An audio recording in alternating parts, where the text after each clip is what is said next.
Selamat pagi, salam sejahtera. Ini satu isu yang pasti memberikan tamparan kuat, tamparan hebat dan juga mematikan langkah politik Mahathir Mohamad. Ada yang orang mengatakan sebelum ini mereka kata Mahathir akan bangkit semula melalui proklamasi Melayu. Ada orang kata Mahathir Mohamad akan bangkit semula dan akan mampu menawan semula hati rakyat melalui proklamasi Melayu apabila beliau telah mendapat sekutu yang baru, yaitu PAS, dan beberapa pemimpin juga menyokong proklamasi Melayu. Namun demikian, apabila isu ini dibongkar, apabila pendedahan baru ini dibongkar, nampaknya Tun Mahathir Mohamad dalam politiknya bukannya bangkit atau menemui kehidupan semula, tapi rupa-rupanya beliau masih berada di laluan trek yang membawa kepada kematian politik Mahathir Mohamad. Apa tentang berita itu, saudara-saudara sekalian? Berita itu atau petikan artikel ini dipetik daripada sahbudin.com dengan tajuk PN telah pun atau PN ketepikan proklamasi orang Melayu. Persoalan ini timbul apabila sebelum ini anda sudah mendengar bahawa Tun Mahathir kata dalam selepas perbincangan meja bulat, Tun Mahathir kata selepas beliau mengatakan kami sudah muktamadkan, ataupun Mahathir kata selepas rundingan bulat yang dihadiri beberapa pemimpin utama PAS dan pemimpin kecil bersatu yang tidak dihadiri oleh Muhyiddin selaku ketua pembangkang, Tun Mahathir telah menyebut pertemuannya dengan Muhyiddin akan diatur selepas itu, yang mana kononnya Tun Mahathir seolah-olah mendebatkan dirinya sebagai ketua blok pembangkang, mengumumkan mereka bersetuju untuk tidak bertembung sesama sendiri dalam PRN akan datang. Namun, apa yang diumumkan terkini oleh Muhyiddin Yassin memberikan petunjuk isyarat yang sebaliknya. Mereka bahkan bukan tidak berjumpa seperti yang diumumkan oleh Mahathir, bahkan Muhyiddin pula mengumumkan pembahagian kerusi tanpa melibatkan parti yang dianggotai oleh Mahathir Mohamad dan kelihatan akan bertembung sesama sendiri. Jadi, maknanya kehidupan politik Mahathir Mohamad akan hancur dan tidak akan bangkit semula menemui kematian. Mahyadin Mat Yassin semalam mengumumkan PN akan bertanding di semua 245 kerusi DUN dan dalam PRN 6 negeri akan datang. Apa maknanya? Maknanya tidak ada satu kerusi pun mau diserahkan ataupun mau dikompromikan kepada Pakatan Proklamasi Melayu ataupun kepada parti yang dianggotai oleh Mahathir Mohamad. Katanya PAS akan bertanding 126 kursi, Bersatu 83 kursi dan Gerakan 36 kursi. Maksudnya berjumlah 245 kursi. Di mana Tun Mahathir akan bertanding, yang apabila Tun Mahathir kata seolah-olah beliau menjadi ketua blok pembangkang pula, tiba-tiba mereka tidak, Tun Mahathir tidak dapat apa-apa kursi. Rundingan kerusi berjalan lancar, kata Muhyiddin, tiada perselisihan faham berlaku. Kami dapat muktamadkan rundingan lebih awal berbanding tarikh pengundian yang masih belum diumumkan, kata Muhyiddin lagi. Saudara-saudara, sebelum ini, selepas mengadakan rundingan meja bulat dengan parti-parti yang menyokong proklamasi orang Melayu, Tun Mahathir Mohamad yang seolah-olah menobatkan dirinya sebagai ketua blok pembangkang mengumumkan mereka bersetuju untuk tidak bertembung sesama sendiri dalam PRN akan datang. Dalam rundingan bulat, meja bulat yang dihadiri beberapa pemimpin utama PAS dan pemimpin kecil bersatu tetapi tidak dihadiri oleh Muhyiddin dan Hamzah Zainuddin selaku ketua blok pembangkang, Tun Mahathir turut menyebut pertemuannya dengan Muhyiddin akan diatur. Begitupun di sebalik Mahyadin menyatakan kesediaan untuk bertemu dengan Tun Mahathir yang lebih dulu mempelawannya untuk bekerja sama, tetapi sehingga kini tiada pertemuan. Secara umumnya disedari kebimbangan dalam PN terhadap pertemuan itu ialah Tun Mahathir pastinya akan meminta sejumlah kerusi. Untuk kelompok yang menyokongnya termasuk pejuang yang dipimpin anaknya Mukriz. Hakikatnya, mereka itu tiada kekuatan sendiri selepas hilang deposit pada PRU15 lalu dan berharap dapat bernafas kembali dengan menumpang kekuatan PN. Makalah Mukriz tidak lama sebelum ini turut memohon untuk menyertai PN tetapi telah ditolak dengan alasan akan mengganggu proses pengagihan kerusi dalam gabungan tersebut. Semalam, sementara Tun Mahathir masih di luar negara tanpa menunggu perjumpaan dengan Muhyiddin berlangsung, PN secara rasmi telah mengumumkan dan memuktamadkan pembahagian kerusi antara mereka. Nampaknya, melalui pembahagian itu tiada kerusi diperuntukkan kepada parti atau pihak lain selain parti dalam PN.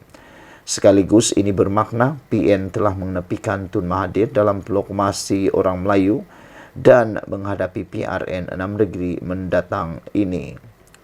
Masih mahu bertanding jugakah mereka yang bersama proklamasi orang Melayu, termasuk pejuang yang dipimpin Mukriz dalam PRN nanti? Kita pun belum dengar lagi pengumuman daripada kumpulan proklamasi Melayu.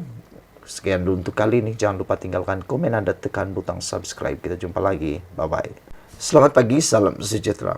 Ini satu isu yang pasti memberikan tamparan kuat, tamparan hebat dan juga mematikan langkah politik Mahathir Mohamad.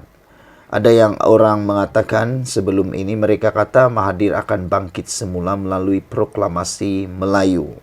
Ada orang kata Mahathir Mohamad akan bangkit semula dan akan mampu menawan semula hati rakyat melalui proklamasi Melayu apabila beliau telah mendapat sekutu yang baru, yaitu PAS, dan beberapa pemimpin juga menyokong proklamasi Melayu.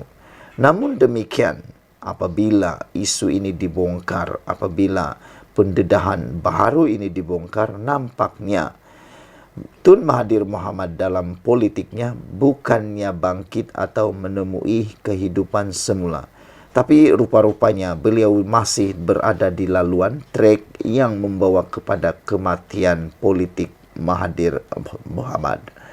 Apa tentang berita itu, saudara-saudara sekalian? Berita itu atau petikan artikel ini dipetik daripada sahbudin.com dengan tajuk PN telah pun atau PN ketepikan proklamasi orang Melayu.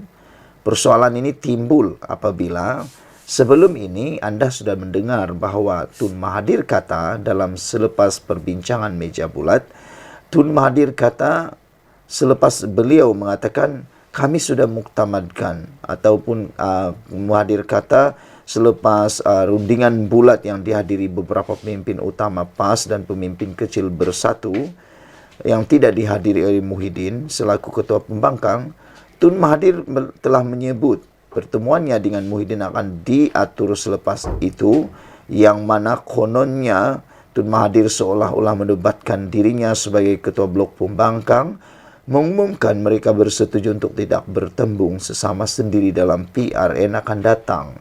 Namun, apa yang diumumkan terkini oleh Muhyiddin Yassin memberikan petunjuk isyarat yang sebaliknya. Mereka bahkan bukan tidak berjumpa seperti yang diumumkan oleh Mahathir, bahkan Muhyiddin pula mengumumkan pembahagian kerusi tanpa melibatkan parti yang dianggotai oleh Mahathir Mohamad dan kelihatan akan bertembung sesama sendiri. Jadi, maknanya kehidupan politik Mahathir Mohamad akan hancur dan tidak akan bangkit semula menemui kematian. Mahyadin Mat Yassin semalam mengumumkan PN akan bertanding di semua 245 kerusi DUN dan dalam PRN 6 negeri akan datang. Apa maknanya? Maknanya tidak ada satu kerusi pun mau diserahkan ataupun mau dikompromikan kepada Pakatan Proklamasi Melayu ataupun kepada parti yang dianggotai oleh Mahathir Mohamad. Katanya PAS akan bertanding 126 kursi, Bersatu 83 kursi dan Gerakan 36 kursi. Maksudnya berjumlah 245 kursi. Di mana Tun Mahathir akan bertanding, yang apabila Tun Mahathir kata seolah-olah beliau menjadi ketua blok pembangkang pula, tiba-tiba Tun Mahathir tidak dapat apa-apa kerusi.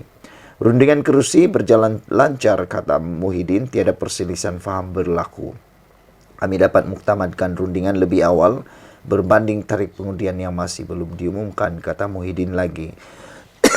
Saudara-saudara, sebelum ini, selepas mengadakan rundingan meja bulat dengan parti-parti yang menyokong proklamasi orang Melayu, Tun Mahathir Mohamad yang seolah-olah menobatkan dirinya sebagai ketua blok pembangkang mengumumkan mereka bersetuju untuk tidak bertembung sesama sendiri dalam PRN akan datang. Dalam rundingan bulat, meja bulat yang dihadiri beberapa pemimpin utama PAS dan pemimpin kecil bersatu tetapi tidak dihadiri oleh Muhyiddin dan Hamzah Zainuddin selaku ketua blok pembangkang, Tun Mahathir turut menyebut pertemuannya dengan Muhyiddin akan diatur. Begitupun di sebalik Muhyiddin menyatakan kesediaan untuk bertemu dengan Tun Mahathir yang lebih dulu mempelawannya untuk bekerja sama, tetapi sehingga kini tiada pertemuan. Secara umumnya disedari kebimbangan dalam PN terhadap pertemuan itu ialah Tun Mahathir pastinya akan meminta sejumlah kerusi untuk kelompok yang menyokongnya, termasuk pejuang yang dipimpin anaknya Mukriz. Hakikatnya mereka itu tiada kekuatan sendiri selepas hilang deposit pada PRU 15 lalu dan berharap dapat bernafas kembali dengan menumpang kekuatan PN. Makalah Mukriz tidak lama sebelum ini turut memohon untuk menyertai PN tetapi telah ditolak dengan alasan akan mengganggu proses pengagihan kerusi dalam gabungan tersebut. Semalam, sementara Tun Mahathir masih di luar negara tanpa menunggu perjumpaan dengan Muhyiddin berlangsung, PN secara rasmi telah mengumumkan dan memuktamadkan pembahagian kerusi antara mereka. Nampaknya, melalui pembahagian itu tiada kerusi diperuntukkan kepada parti atau pihak lain selain parti dalam PN. Sekaligus ini bermakna PN telah menepikan Tun Mahathir dalam proklamasi orang Melayu dan menghadapi PRN 6 negeri mendatang ini.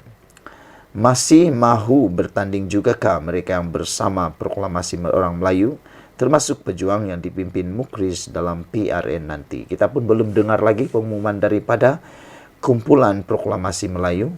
Sekian dulu untuk kali ini. Jangan lupa tinggalkan komen Anda, tekan butang subscribe. Kita jumpa lagi. Bye-bye.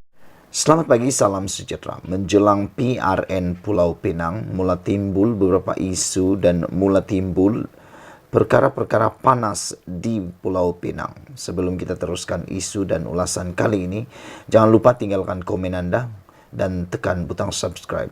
Semalam saya bertemu dengan seorang rekan peminat politik yang sudah veteran berusia dalam lingkungan 50 tahun. Beliau mengatakan bahwa kalau PH tumbang di Pulau Pinang dan Selangor, beliau kata itu satu kebodohan, kata beliau. Saya bertanya kepada beliau, mengapa Anda berkata seperti itu? Mengapa Anda mengatakan kalau PH di Pulau Pinang dan Selangor tumbang itu satu kebodohan? Beliau kata rakyat di Selangor dan Pulau Pinang patut memilih pemimpin yang benar-benar boleh memajukan Selangor, kata beliau. Kalau mereka terpilih parti yang tidak mampu meneruskan kemajuan, bahkan hanya menimbulkan perkara-perkara yang negatif di negeri tersebut, terutamanya Pulau Pinang dan Selangor, kata beliau, itu satu kebodohan. Selain itu, beliau melihat sebagai orang Sabah, beliau membandingkan Pulau Pinang dan Selangor dari kemajuan terhadap berbanding Sabah. Beliau kata, kalaulah Sabah ini semaju Pulau Pinang dan Selangor, satu kebodohan kalau menolak kerajaan itu, kata beliau. Itu sebabnya beliau kata, kalau PH kalah di Pulau Pinang dan Selangor, beliau menganggap itu satu kebodohan kerana kerajaan Selangor dan Pulau Pinang telah maju disebabkan oleh kepimpinan semasa di sana, yaitu Pakatan Harapan di Pulau Pinang dan Selangor. Beliau kata tidak ada sebab untuk menolak atau tidak mengundi Pakatan Harapan di negeri itu kerana telah membuktikan kredibiliti memajukan dua buah negeri ini yang paling terkaya di Malaysia adalah Selangor. Jadi kata beliau, apalagi yang rakyat Selangor nakkan. Pagi ini kita digemparkan dengan satu pertanyaan luar biasa. Apakah pemimpin PAS akan jadi Ketua Menteri di Pulau Pinang? Itu satu persoalan yang besar yang harus kita sama-sama fikirkan, dan terutamanya penduduk di Pulau Pinang. Isu ini dipetik daripada Malaysia Kini dan diutarakan oleh veteran DAP Lim Kit Siang, bekas ahli Parlimen Tanjung. Ketika PN terus yakin mampu menawan Pulau Pinang daripada Pakatan Harapan, seorang pemimpin veteran gabungan itu membangkitkan kemungkinan jawatan Ketua Menteri akan disandang oleh pemimpin PAS. Bekas ahli Parlimen Tanjung Lim Kit Siang berkata, menjelang kedatangan pilihan raya negeri PRN tidak lama lagi, PAS dan Perikatan Nasional sedang bekerja keras untuk menguasai Pulau Pinang. Bagaimanapun katanya, usaha tersebut perlu digagalkan. Menurut Lim Kit Siang, memang sebelum ini pengerusi PN Muhyiddin Yassin sudah mengenepikan kebimbangan ramai mengenai kemungkinan gabungan itu akan memainkan isu-isu perkauman, agama dan raja dalam kempen PRN akan datang. Tetapi, siapakah juga yang menuduh kononnya Pulau Pinang telah bertukar seperti Israel dan kononnya azan menggunakan pembesar suara telah diharamkan di Pulau Pinang, tanya Lim dalam kenyataan hari ini. Ia merujuk kepada pandangan yang pernah disuarakan PAS yang juga salah satu komponen PN pada 12 Jun lalu yang menyamakan isu pemilikan tanah di Pulau Pinang dengan keadaan di Palestin serta Israel. Cabaran tangani kempen kebencian, PAS mengaitkan penguasaan tanah Palestin oleh rejim Zionis dengan situasi di Pulau Pinang dan membayangkan bagaimana ada penduduk di negeri itu bakal menjadi pelarian di negeri sendiri. Artikel PAS itu mendakwa kajian pada tahun 2010 menunjukkan tahap pemilikan tanah orang Melayu di Pulau Pinang hanya tinggal 27% kesan daripada rampasan bersistem kerajaan negeri.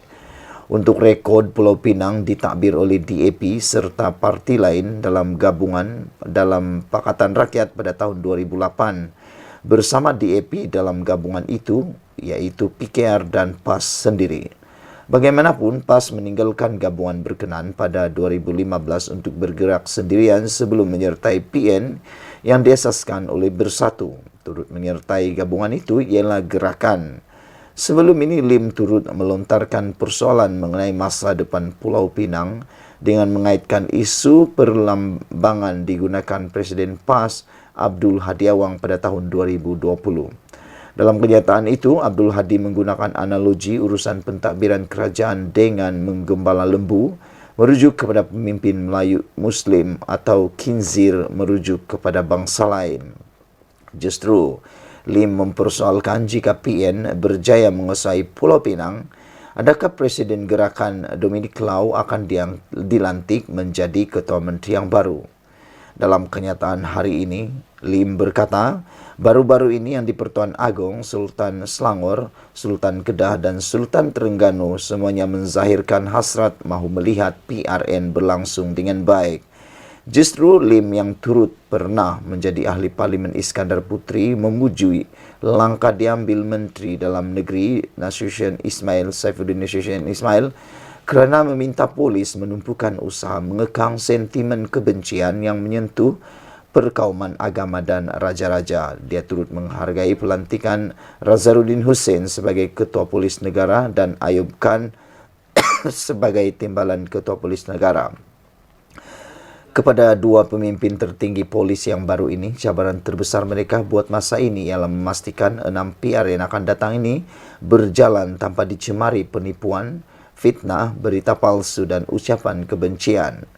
Pada masa sama, Lim turut mempersoalkan jika semua parti dan calon-calon yang bertanding bakal bertanding bersedia untuk mencapai persetujuan memenuhi satu kod etika dalam kempen.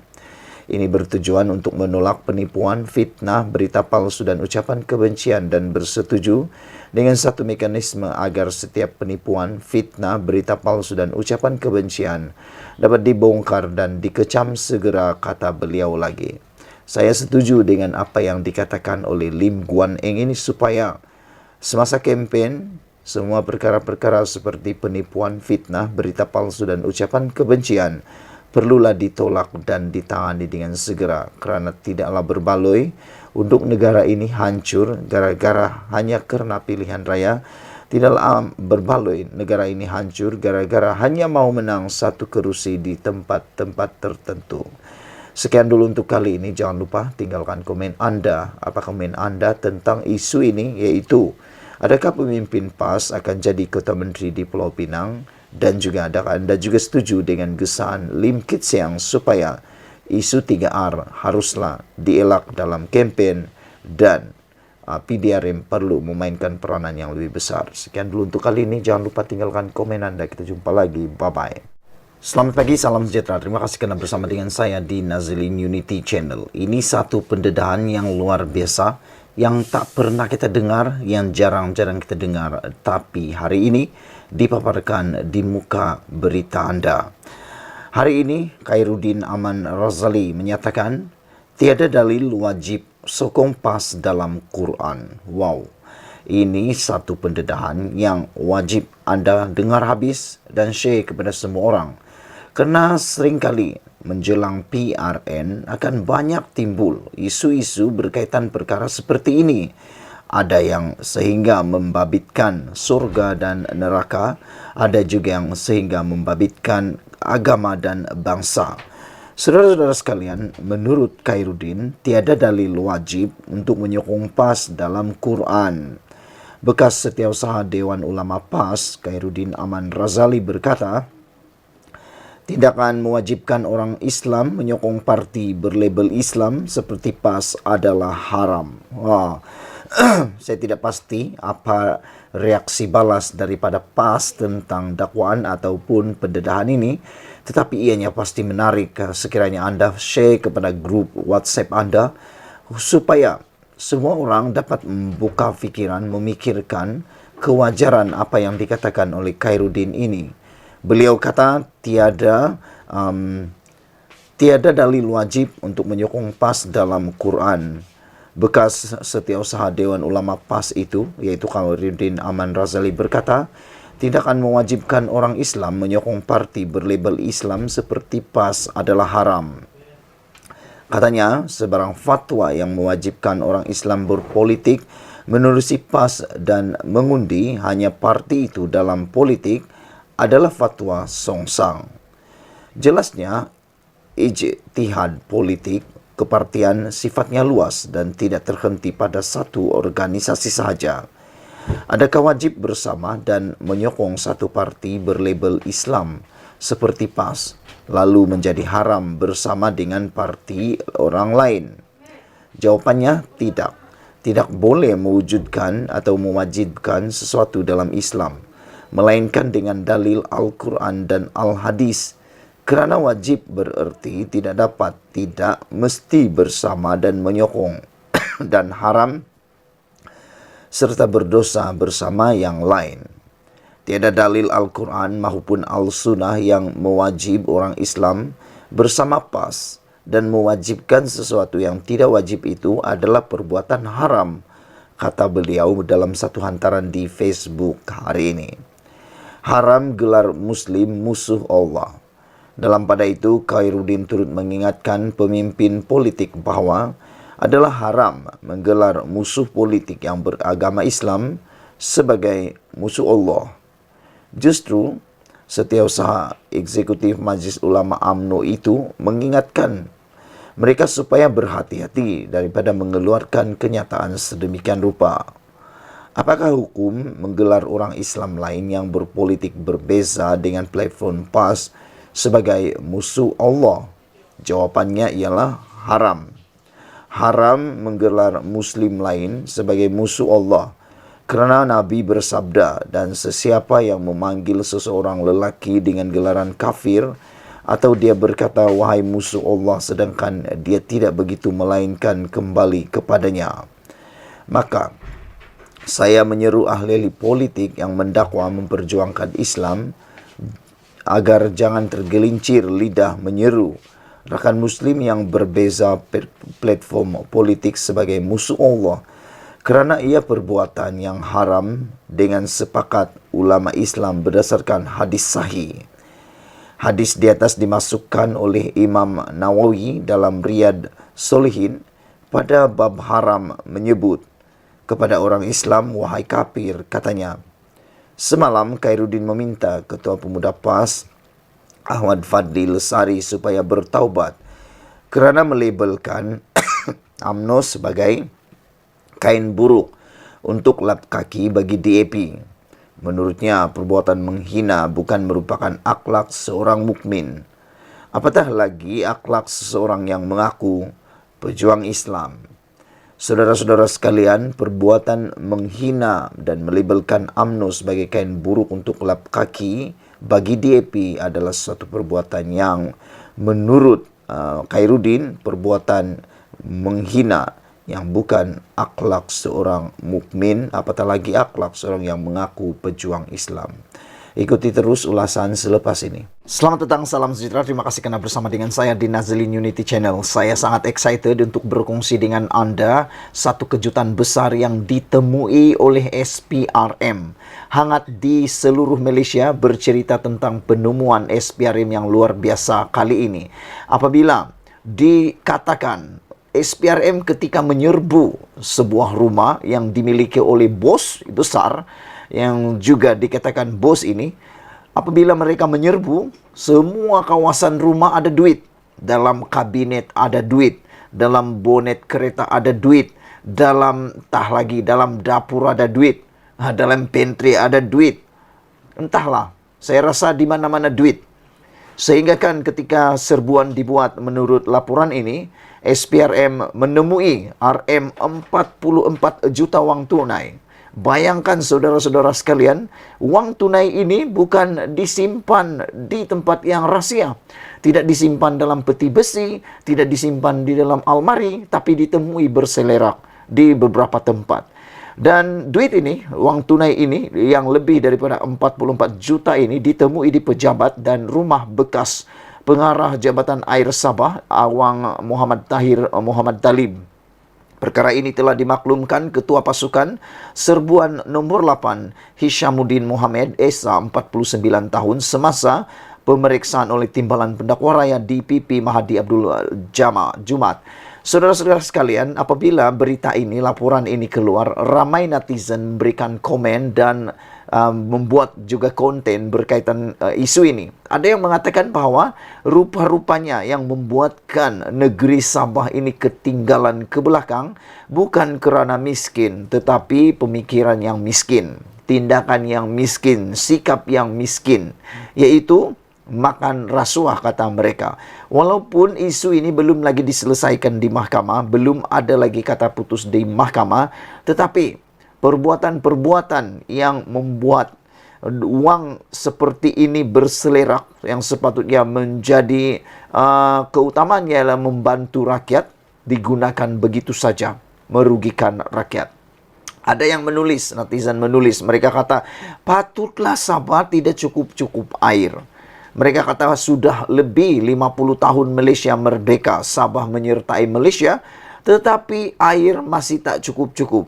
Mereka kata patutlah, tak hairanlah kalau macam ni, kata mereka, sampai kiamat pun kalau perkara ini tidak dapat diselesaikan, ianya akan sentiasa begitu-gitulah juga, orang Sabah bilang. Bayangkan saudara, kalau yang kita orang-orang biasa nih, orang kebanyakan ini, jangankan kata di almari, dalam bank pun belum tentu lagi ada duit. Betul tidak? Kalau kamu setuju dengan saya, kamu boleh tinggalkan komen kamu. Pertama sekali persoalan dia ialah, kalau ini berterusan, kalau perkara ini tidak diselesaikan, apa pendapat kamu? Ada jugakah Anda bersependapat dengan pendapat netizen yang lain, kita akan terus miskin selama-lamanya kalau ada pemimpin seperti ini? Dan yang kedua, adakah Anda memiliki uang yang banyak sehingga mempunyai uang dalam peti sejuk, dalam almari, dalam kabinet TV, dan yang mengejutkan melalui pendedahan dan berita ini yang didedahkan di Mahkamah Section ialah apabila mereka juga temui wang bernilai RM62.500 ditemui dalam beg bertanda tahir di atas meja Awang Tahir. Aku hairanlah macam mana banyak duit begini kan. Bayangkanlah, di mana-mana duit. Buka satu plastik ada duit. Buka bonet kereta ada duit. Beliau berkata lebih 23 juta ditemui semasa serbuan di pejabat Awang Tahir. 23 juta. Saya nak ulang balik. Mungkin Anda bosan, tapi saya ulang balik keterujaan saya untuk berkongsi dengan kamu. 23 juta ditemui dalam serbuan di pejabat. 23 juta. Sampai mati pun, aku tak akan dapatlah duit ni sampai mati pun.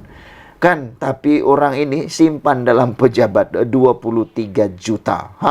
Uang tunai selebihnya ditemui di lokasi lain, di dalam bilik pantry. Kamu tahu tu pantry apa? Dapur, tempat minum-minum kopi dan sebagainya.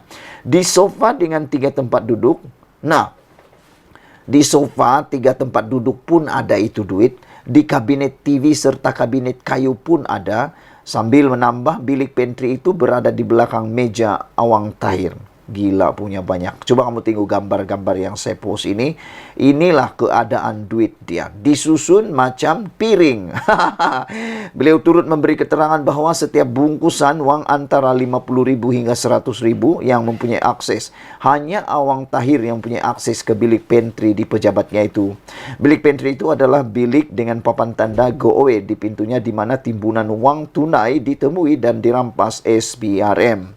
Hishamuddin turut memberitahu pada hari yang sama lebih 21 juta ditemui ketika pasukannya menyerbu rumah Awang Tahir di Simbulan. Menjawab soalan, beliau berkata lebih RM8 juta pula ditemui dalam sebuah bilik di tingkat 3 rumah itu. Beliau turut berkata 86 jam tangan berjenama mewah dan 921 barang kemas. Tak tahulah aku nak cakap apa kan. Dapat 1 emas pun sudah gembira. Ini kan pula 921. Tak tahulah macam mana, berapa nilainya itu. Berapa kilo pun tak tahu. Tapi kawan saya cakap, berkilo-kilo macam mana pun emas kamu, kalau macam inilah kes dia katanya, hidup tak tentram. Macam mana duit banyak pun hidup tak tentram. Takut nak mati kata mereka. Kalau banyak duit pun tapi takut nak mati, buat apa? Hidup pun takut, mati lagi takut, kata mereka. Apa pendapat Anda? Adakah Anda setuju dengan pendapat kawan aku nih? Yang dia kata, hidup pun takut, mati pun takut. Hidup takut sebab kedapatan dan dipenjara. Dan akhirnya sekarang dibicarakan, mati pun takut sebab kalau betul dia terima rasuah dengan begini banyak sekali. Nah, tak tahulah kemana hidupnya, kata kawan-kawan saya. Apa pendapat kamu semua? Saksi selanjutnya memberi keterangan bahwa pasukannya selanjutnya menemui wang tunai RM9 juta dan 4 juta masing-masing di dalam kereta Mazda dan Mercedes-Benz. Kira-kira 9 juta ditemui dalam sebuah kereta Mazda. Wang itu dimasukkan ke dalam beberapa beg yang disimpan di dalam bonet kereta. Ketika itu kereta diparking tidak jauh dari pagar rumah yang diletakkan di luar pagar rumah. Bayangkan, kereta, 2 buah kereta yang penuh dengan duit. Kereta Mazda yang ada duit 9 juta itu diparking di luar rumah. Begitu murahnya nilai uang itu bagi dia, sampai tak takut langsung. Kalau saya takut lah kan, simpan 10 ringgit pun kita takut. Ini kan pula 9 juta. Tapi mungkin sudah terlampau banyak duit dan jadi bingung, dan jadi tak tahulah macam mana pemikirannya. Tapi dia simpan duit dalam kereta Mazda di luar pagar rumah. Dalam rumah pun kita takut, apalagi di luar pagar kan.